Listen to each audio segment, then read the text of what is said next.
अभी हम ये पार्ट में स्टार्ट करेंगे अर्थ ग्रेविटेशनल एक्सेलरेशन। लास्ट टाइम हमने पढ़ा था अर्थ ग्रेविटेशनल फोर्स, अभी हम एक्सेलरेशन पढ़ेंगे। ठीक है, तो देखते हैं क्या है। The earth exert gravitational force on object near it. According to Newton's second law of motion, a force acting on a body results in acceleration। यानी कि अगर किसी बॉडी पे कोई फोर्स एक्ट हो रहा है तो उसमें एक्सेलरेशन आता है। ठीक है, होता है। Thus the gravitational force due to the earth on a body results in its acceleration। Okay, तो जो ग्रेविटेशनल फोर्स होता है किसी भी बॉडी पे, किसी भी ऑब्जेक्ट पे, उसमें भी एक्सेलरेशन होता है। This is called as acceleration due to gravity and it is denoted by g. यानी कि जो एक्सेलरेशन ड्यू टू ग्रेविटी है उसे हम जी से डोनेट करते हैं। ठीक है, इसके बाद आगे है acceleration is a vector as the gravitational force on any object due to the earth is directed towards the centre of the earth. Okay, तो एक्सेलरेशन एक वेक्टर है। सो जो ग्रेविटेशनल फोर्स है वो जब किसी ऑब्जेक्ट पे अर्थ के किसी भी ऑब्जेक्ट पे अप्लाई होता है तो वो सेंटर ऑफ द अर्थ की तरफ डायरेक्ट होता है। यानी कि अगर आप किसी भी बॉल को ऊपर की तरफ फेंकोगे, जब वो नीचे की तरफ आएगा तो वो एकदम सेंटर ऑफ द अर्थ की तरफ डायरेक्ट होगा, बिकॉज वो सीधा नीचे आएगा, टेढ़ा मेढ़ा नहीं जाएगा। राइट, तो the direction of acceleration due to gravity is also directed towards the centre of the earth. यानी कि जो एक्सेलरेशन ड्यू टू ग्रेविटी है वो भी सेंटर ऑफ द अर्थ पे होती है। So that is vertically downwards. Right, अभी इसके बाद आगे देखते हैं, एक डेरिवेशन है फॉर्मूला का, value of g on the surface of the earth. Okay, so यहाँ पे हम बोलेंगे we can calculate of the value of g by using Newton's universal law of gravitation for an object of mass m situated at a distance of r from the center of the earth, the law of gravitation gives। अभी यहाँ पे क्या बोला है कि जो Newton's law of gravitation है उसमें मास को m बोला है, डिस्टेंस को r बोला है। ठीक है, और लॉ ऑफ ग्रेविटेशन को तो हम कैपिटल जी ही बोलते हैं, ये हमें पता है। राइट, तो यहाँ पे f is equals to G capital M small m upon r square. Right, तो यहाँ पे ये फॉर्मूला डालेंगे, m is the mass of the earth. Right, तो f is equals to m into g. So from 3 and 4 m g equals to capital G M m upon r square. यानी कि इन दोनों को अगर हम साइड साइड में लिख के अगर हम कैलकुलेट करेंगे तो ये आएगा, यानी कि एम जी एक साइड और G M m upon r square एक side, because f is equals to a b और f is equals to a b है। ठीक है, तो इसलिए यहाँ पे फ्रॉम 3 and 4 लिखा है। Then after that g is equals to G M upon r square. ठीक है, तो ये हो जाएगा, बिकॉज कैसे हो जाएगा ये, क्योंकि ये जो m है यहाँ पे और ये जो m है यहाँ पे, ये कैंसिल हो जाएगा, तो बचेगा g is equals to capital G m upon r square. ठीक है, तो यहाँ पे क्या लिखा है, the unit of g is SI units in metre per second square. The mass and the radius of the earth are 6 into 10⁻24 kg and 6.4 into 10⁻6 metre respectively, using these cases in sixth. यानी कि यहाँ पे इन्होंने बताया है कि जो मास है वो 6 into 10⁻24 है अर्थ का, और जो रेडियस है वो है 6.4 into 10⁻6 मीटर्स। ठीक है, तो ये अगर हम इसमें पुट करते हैं तो क्या आता है वो बताया उन्होंने। और SI unit metre per second square है, यानी कि ये यूनिट को हम मीटर पर सेकेंड स्क्वायर लिखेंगे। तो g इज इक्वल्स टू क्या है, यहाँ पे ये जो फॉर्मूला है इसके अंदर हम ये पुट कर देंगे तो क्या आ जाएगा answer, 9.77 metre per second square. 7, इसको इक्वेशन नंबर 7 बोला गया। So this acceleration depend on the mass m and radius r on the earth, and so the acceleration due to gravity at a given point on the earth is same for all the objects। यानी कि जो acceleration due to gravity होती है वो अर्थ की, वो सारे objects के लिए सेम ही होती है। यानी कि अगर आप ऊपर फेंकोगे तो वो नीचे ही आएगा, ये कंफर्म है। इसलिए it does not depend on the properties of object, यानी कि ये डिपेंड नहीं करता है कि वो ऑब्जेक्ट क्या है। ठीक है, सिर्फ ये डिपेंड करता है कि उसकी हैवीनेस कितनी है, बिकॉज उसी स्पीड के साथ वो नीचे आएगा अर्थ पे। ओके, देन आफ्टर दैट अभी हम आगे देखने वाले हैं variation of in value of g. अभी हमारा नेक्स्ट पॉइंट है variation in value of g. यहाँ पे 3 चीज़ें गिवन हैं, मतलब यहाँ पे बोल्ड में लिखा है change along the surface of the earth. Right, तो सबसे पहले हम पहला देखते हैं।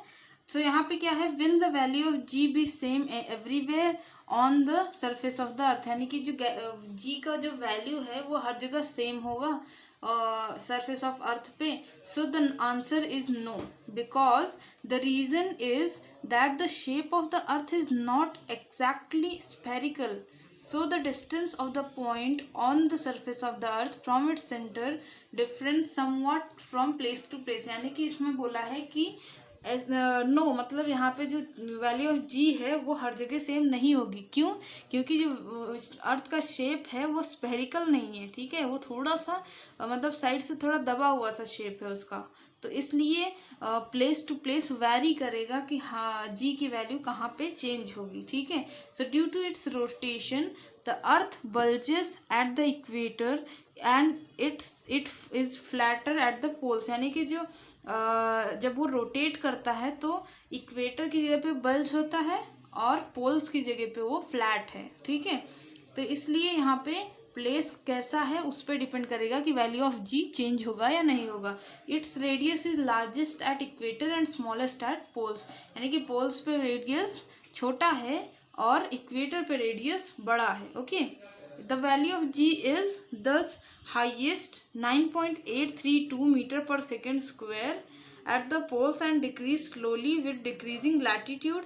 It is lowest 9.78 metre per second square at the equator. यानी कि पोल्स पे 9.832 मीटर पर सेकेंड स्क्वायर है और इक्वेटर पे 9.78 मीटर पर सेकेंड स्क्वायर है. यानी कि यहाँ पे पोल्स पे जो है बढ़ता है मतलब सबसे ज़्यादा है और इक्वेटर पे सबसे कम है. ठीक है. तो इसी तरह प्लेस टू प्लेस वैरी करेगा वैल्यू ऑफ जी यानी कि ग्रेविटेशनल की वैल्यू. ठीक है. इसके बाद है change with height. So as we go on the surface of the earth. So अभी नेक्स्ट है change with the height. Okay. अभी तक था change along the surface of the earth, अभी है change with the height. So as we go above the earth's surface, the value of r in equation 5 increase and the value of g decrease. यानी कि जैसे जैसे हम अर्थ के surface के ऊपर जाते जाएंगे वैसे वैसे उसका जो वैल्यू ऑफ ये मतलब जो वैल्यूज़ हैं उसके कभी कभी स्मॉल होंगे हाइट्स के, कभी कभी छोटे होंगे और कभी कभी बड़े होंगे. वो डिपेंड करेगा अर्थ के रेडियस पे. Okay. So however the decrease in rather small of heights which are small in comparison to the earth's radius. Okay. So for example, remember that the radius of earth is 6400 kilometer. If an aeroplane is flying at height 10 kilometer above the earth's the surface of the earth, its distance from the earth's surface changes from 6400 to 64110 kilometer and the change in the value of g due to it is negligible. So on the other hand, when we consider an artificial satellite orbiting the earth, we have to take in account the change in the value of g due to large change in the distance of the satellite from the center of the earth. Some typical heights and values of g.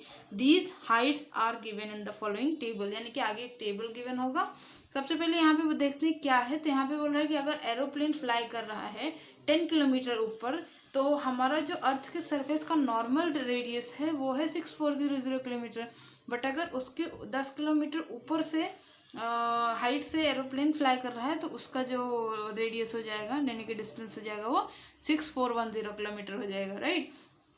तो और उसका जो value of जी है वो negligible होगा. सो उसी other hand उन्होंने on the other hand बोला है कि अगर सैटेलाइट घूम रहा है अर्थ के साइड में सो वहाँ पे वैल्यू ऑफ जी के चेंज होने के चांसेस ज़्यादा हैं. ओके. उसके बाद due to the large change in the distance of satellite from the centre of the earth, कुछ हाइट्स हैं और कुछ वैल्यू ऑफ जी हैं. वो फॉलोइंग टेबल में बताया है कि किस तरीके से वो चेंज होते हैं. ये है आपका टेबल. अगर आप इसे नोटिस करो तो यहाँ पे है सरफेस ऑफ द अर्थ का एवरेज हाइट 0 किलोमीटर है. बिकॉज जब आप नीचे ही खड़े हो तो उससे डिस्टेंस कैसे होगा. पर जो ग्रेविटेशनल फोर्स है वो 9.8 होता है. ठीक है. और इसके बाद माउंट एवरेस्ट पे अगर आप खड़े होगे तो हाइट 8.8 होगी और ये जो जी गिवन है ये 9.8 ही रहेगा. Then maximum height reached by man made balloon.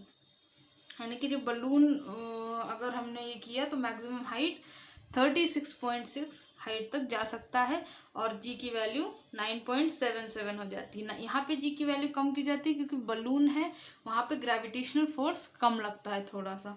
ठीक है। उसके बाद है height of a typical weather satellite. So यहाँ पे वेदर सैटेलाइट में अगर जाओगे तो 400 हाइट हो जाएगी और 8.7 उसकी जी की वैल्यू हो जाएगी। हाइट ऑफ कम्युनिकेशन सैटेलाइट 35700 और यहाँ पे 0.225। ओके, सो ये वाले टेबल को ध्यान से देखना और इसे अगर हो सके तो याद भी कर लेना, ठीक है, कहीं भी क्वेश्चंस पूछे जा सकते हैं। अगला है चेंज विद द डेप्थ, ठीक है। तो यहाँ पे चेंज विद द डेप्थ में क्या है वो देखते हैं। The value of g also change if we go inside the earth, यानी कि हम अगर अर्थ के नीचे जाते हैं, जैसे कुएं वगैरह में जाते हैं, तो वहाँ पे भी डेप्थ मतलब वैल्यू ऑफ जी जो है वो चेंज हो जाता है। यानी कि हम नीचे की तरफ जाते हैं तो भी वैल्यू ऑफ जी बदल जाता है। So the value of r in equation 5 decreases and would think that the value of g should increase as per the formula। यानी कि यहाँ पे दिया है कि अगर r की वैल्यू छोटी हो जाती है तो g की वैल्यू इंक्रीज होगी, ठीक है। डिस्टेंस कम होगा तो ग्रेविटेशन ज़्यादा रहता है, और अगर जैसे जैसे डिस्टेंस बढ़ता जाता है ग्रेविटेशन कम हो जाता है, ठीक है, फोर्स ऑफ ग्रेविटेशन। और फिर इसके बाद however the part of the earth which contribute towards the gravitational force felt by object also decreases, यानी कि जो पार्ट ग्रेविटेशनल फोर्स पे होता है ऑब्जेक्ट पे वो भी कम हो जाता है। Which means that the value of m to be use in the equation also decreases, यानी कि मास कम हो जाता है, ठीक है। As a combined result of change in r and m the value of g decreases as we go deep inside the earth, यानी कि जितना हम नीचे जाते जाएंगे उतना ही आर एम और जी की वैल्यू चेंज होती जाएगी, ठीक है। सो ये वाला पॉइंट समझ में आ गया होगा। अगला देखते हैं मास एंड वेट। सो ये है हमारा आज का ये वीडियो का आखिरी topic, that is mass and weight. So mass is the amount of matter present in the object. The SI unit of mass is kg and mass is a scalar quantity, ठीक है, mass scalar quantity है और its value same everywhere. Its value does not change even when go to the another planet, यानी कि मास जो है वो कभी बदलता नहीं है, हमेशा सेम रहता है, भले ही हम किसी और भी प्लैनेट पर चले जाएं, ठीक है। हमारा वेट चेंज हो सकता है पर मास चेंज नहीं होता है। According to the Newton's first law it is measure of the inertia of an object, higher the mass higher the inertia, यानी कि जितना ज़्यादा मास उतना ही ज़्यादा इनर्शिया, राइट। सो इसके बाद आता है weight. The weight of an object is defined as the force with which the earth attract the object, यानी कि जो वेट कैसे होता है, जैसे कि अर्थ में अभी ग्रेविटेशनल फोर्स है, ठीक है, तो इसलिए वो जितना ज़्यादा अट्रैक्ट करेगा उतना ज़्यादा हमारा वेट बढ़ता जाएगा, बढ़ जाता है।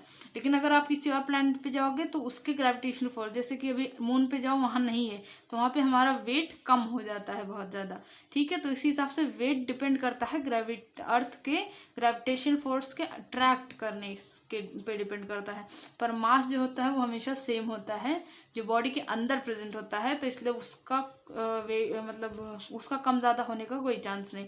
The force F on an object of the mass m on the surface of the earth can be written using equation 4, यानी कि पीछे जो इक्वेशन 4 गिवन है, अगर आप वहाँ पे टेक्स्ट बुक है तो आप जाके देखो। वेट यानी कि W is equals to F is equals to mg, हमने F is equals to mg देखा था, तो फोर्स और वेट का सेम ही है formula, that is G is equals to capital G m upon r square, okay.